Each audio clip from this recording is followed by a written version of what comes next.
Out that Bishop Sheen used to say, if you clap before a speaker begins to speak, you have faith. If you clap during the talk, you have hope, and if you clap at the end, you have charity. We're off to a good start here this evening, but it's a real pleasure for me to be here, and I just want to greet you with a little greeting of St. Francis. I am a Franciscan, so may the Lord give you his peace.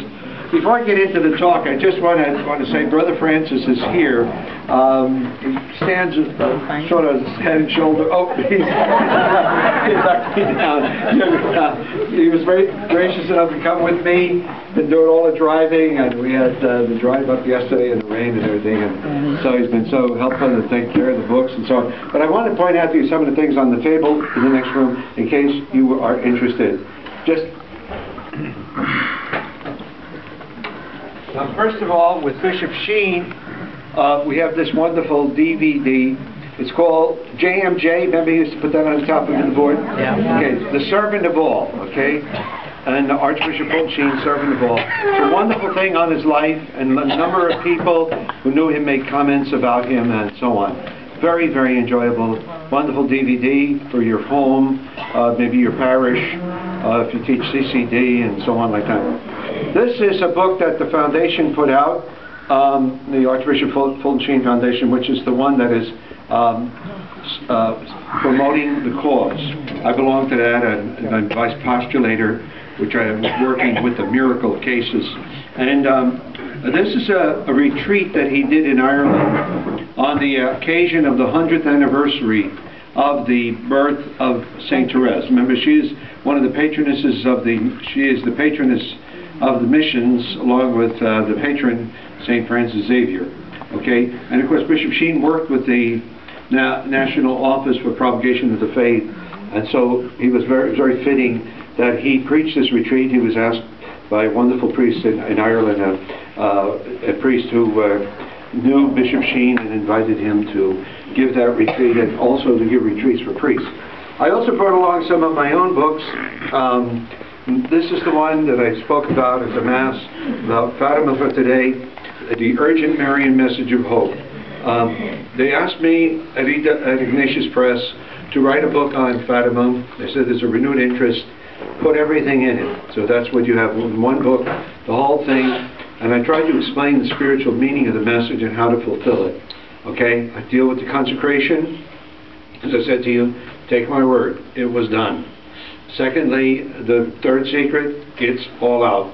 Don't worry about people who tell you they got some secret archives and something is hidden that nobody's ever seen, by the way. Nobody's ever seen it. You have to understand that. It's talking about something no one ever saw. Okay? And so many people believe in that rather than taking the word of Pope John Paul II and Cardinal Ratzinger, who is now Pope Benedict, who did publish the entire Third Secret. You can find it in the supplement that Inside the Vatican did on the occasion of the announcing of the Third Secret back in the year 2000.